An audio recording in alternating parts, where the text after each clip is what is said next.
안녕하세요. 이번 시간에는 스마트폰으로 일주 사진을 찍는 것을 공부해 보도록 하겠습니다. 네, 먼저 일주 사진에 대해서 간단히 알아보겠습니다. 이 사진은 제가 예전에 DSLR로 30초 정도 노출을 줘서 찍었던 사진입니다. 이렇게 7개의 별들이 보이죠? 바로 큰 곰자리에 있는 북두칠성을 찍은 사진인데요. 이런 사진을 한 1시간 동안 나누어서 찍어서 120장 정도의 사진을 합치면 여기 보시는 것처럼 이렇게 북동쪽 하늘에서 올라가고 있는 별의 궤적을 볼 수 있습니다. 이런 사진이 바로 일주 사진입니다.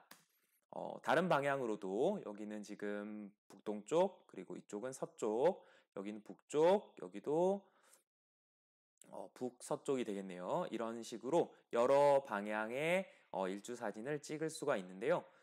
요즘은 스마트폰이 좋아졌기 때문에 스마트폰을 가지고도 이런 별 사진과 일주 사진을 찍을 수가 있습니다. 스마트폰으로 일주 사진을 찍으려면 가장 먼저 카메라가 필요하죠. 스마트폰이 필요한데 그냥 스마트폰 카메라 앱으로는 조금 힘들고요. 장노출이 가능한 별 사진은 실제 엄청 어둡기 때문에 최대한 노출 시간을 길게 해서 10초 이상의 노출이 가능한 그런 카메라 앱이 필요하고요. 그리고 카메라를 고정해 둘 조금 가벼운 삼각대가 있으면 좋습니다. DSLR 같은 경우에 무거운 삼각대가 좀 튼튼한 삼각대가 필요하지만 스마트폰은 훨씬 가볍기 때문에 조금 더 저렴한, 특히 학교에서 학생들과 사진을 찍을 때는 5,000원 정도 내외의 가벼운 삼각대로도 충분히 가능합니다. 그리고 릴리즈라고 하는 장치가 필요한데요. 실제 카메라에서는 셔터를 이렇게 일정 간격으로 눌러주거나 하는 용도로 사용을 하는데요. 휴대폰에서는 셀프 타이머나 혹은 다른 앱을 사용해서 사진을 찍도록 하겠습니다. 안드로이드 애플 플레이 스토어에서 나오는 여러 카메라 앱 중에서 장노출이 가능한 카메라 앱입니다. 이런 앱이나 카메라 FVO 같은 앱들을 제가 많이 사용을 했었는데요. 수업을 하면서 학생들의 휴대폰 그리고 다른 선생님들의 휴대폰을 가지고 테스트를 해보니까 가장 최적화되어 있는 앱들이 다들 달라요. 그래서 여러 앱을 다운받으셔서 사용해 보시는 걸 추천드리고요. 최적화가 아무래도 가장 잘 돼 있는 건 각자 휴대폰 제조사에서 만든 기본 카메라 어플입니다. 여기에도 전문가 모드나 혹은 프로 모드가 있어서 그런 메뉴를 활용해서 사진 찍는 걸 권장드립니다. 실제 밖에 나가서 사진을 찍는다면 최대한 노출 시간은 늘리고요. 한 10초 정도, 10초 이상 지원하는 범위 내에서 가장 장노출로 바꿔주시고요. 감도 ISO도 높은 숫자로 바꾸어서 야외에서 촬영을 하면 별 사진을 찍을 수가 있습니다. 일주 사진을 찍으려면 우리가 1시간 정도 30분 이상의 별 움직임을 살펴봐야 되는데요. 30분씩 우리가 사진을 찍을 수 없기 때문에 나누어서 10초나 30초, 20초를 나누어서 찍은 다음에 여러 장의 사진을 찍어서 합치게 됩니다. 그래서 일정 간격으로 사진을 찍어주는 인터벌 릴리즈라는 게 필요한데요. 휴대폰에서는 바로 이 오토매틱 클리커라고 하는 자동으로 클릭을 해주는 어플을 활용하려고 합니다. 휴대폰에 오토매틱 클리커를 설치를 하시고요. 제가 어떤 방식으로 구현되는지를 알려드리도록 하겠습니다. 휴대폰 화면인데요. 이렇게 오토매틱 클리커를 실행하면 단일 타겟 모드, 다중 타겟 모드, 그 다음에 설정 메뉴가 있습니다.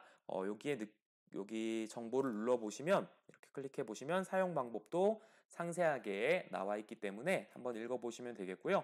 설정 버튼을 들어가면 클릭 지속 시간이나 중지 시간이 있는데 중지는 나중에 촬영이 끝났을 때 중지하면 되기 때문에 그냥 두시면 되고요. 클릭한 시간을 1초로 해주시면 편합니다. 클릭한 시간은 계속 몇 초마다 한 번씩 클릭을 할 건지를 설정하는 건데요.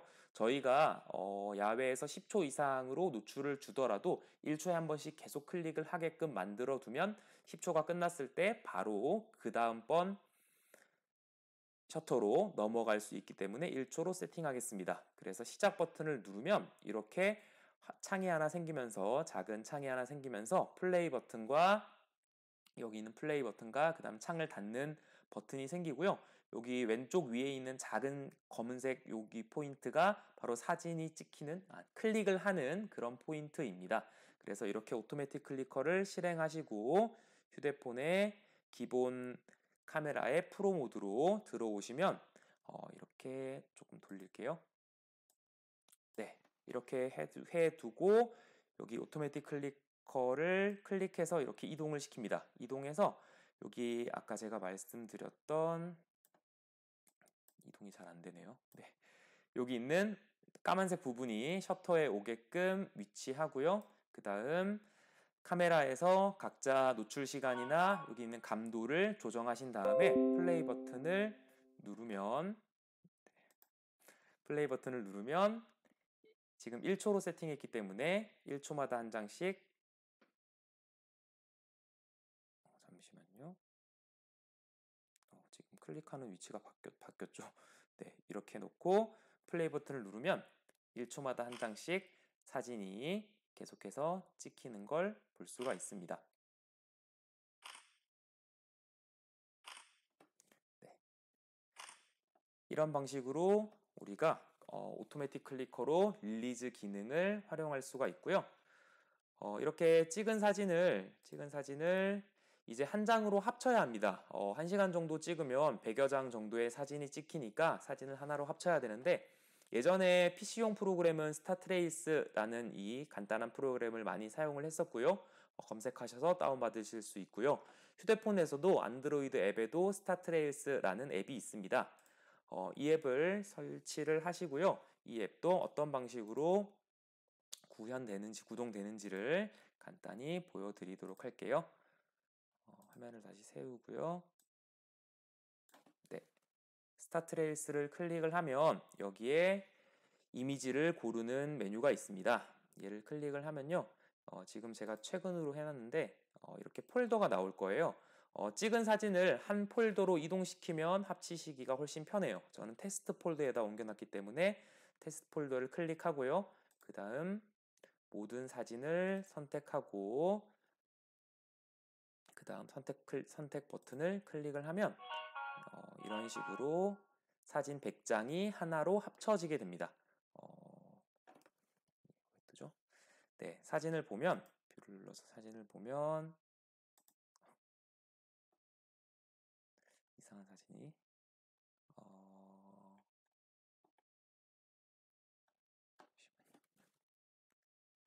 네, 여기 스타트,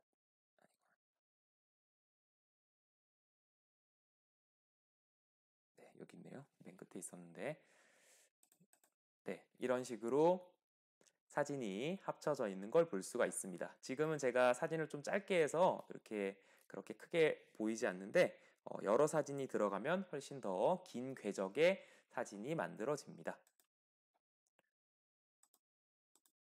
네, 이걸로 학교에서 무엇 할까 고민을 해서 제가 했던 몇 가지를 소개하려고 합니다. 먼저 수업 시간에 학생들에게도 일주운동과 일주사진 촬영을 알려주고 싶은데, 우리가 낮에 수업을 하니까 이걸 하기가 힘들잖아요. 그래서 과학실을 최대한 어둡게 만들고요. 그 다음 스텔라리움 프로그램을 빔으로 화면에다가 칠판에다가 투영을 시키고 친구들이 이 빔 화면을 찍어서 일주사진을 찍어보는 활동을 했습니다. 이 활동을 통해서 수행평가까지 한번 해봤는데요. 최대한 팁을 조금 드리면 빔을 최대한 어둡게 하셔야 이 활동을 하기가 좋습니다. 빔이 원체 밝기 때문에 그냥 일반 상태로 두시면 너무 밝아가지고 이렇게 사진이 밝게 나오는데요. 최대한 빔을 어둡게 하시고 그 다음에 스텔라리움 메뉴 중에 대기를 없애는 게 있어요. 그러면 낮에도 이렇게 별이 잘 보이게끔 세팅이 되니까 그렇게 세팅하셔가지고 학생들과 활동을 한번 해보시면 좋을 것 같고요. 뭔가 조금 학생들에게 크기나 이런 계산을 조금 해보고 싶은 생각이 들어서 이렇게 일정 간격으로 달을 찍으면 이렇게 소세지처럼 쭉 이어진 달을 찍을 수가 있는데요. 그것도 친구들에게 한번 해보게 했었습니다. 네, 혹은 동아리나 아니면 선생님 개인으로도 일주 사진을 직접 찍어 보실 수도 있어요. 저는 최근에 찍은 게 없어서 조금 예전에 찍은 사진을 가지고 왔는데 오래된 휴대폰인데 공기계를 가지고 10초 노출로 180장 사진을 찍어서 합친 겁니다. 겨울철에 찍었던 쌍둥이 자리가 아주 뚜렷하게 잘 나타나는 이런 사진을 찍을 수가 있습니다. 간단한 삼각대, 필요한 거는 삼각대만 하나 있으면 나머지는 어플리케이션으로 가능하니까요. 삼각대를 구입하셔서 요즘 날씨가 좋을 때, 이럴 때 실제 일주 사진을 한번 찍어 보시기를 권해드립니다. 그러면 다음 시간에 다른 더 유익한 자료로 돌아오겠습니다. 안녕.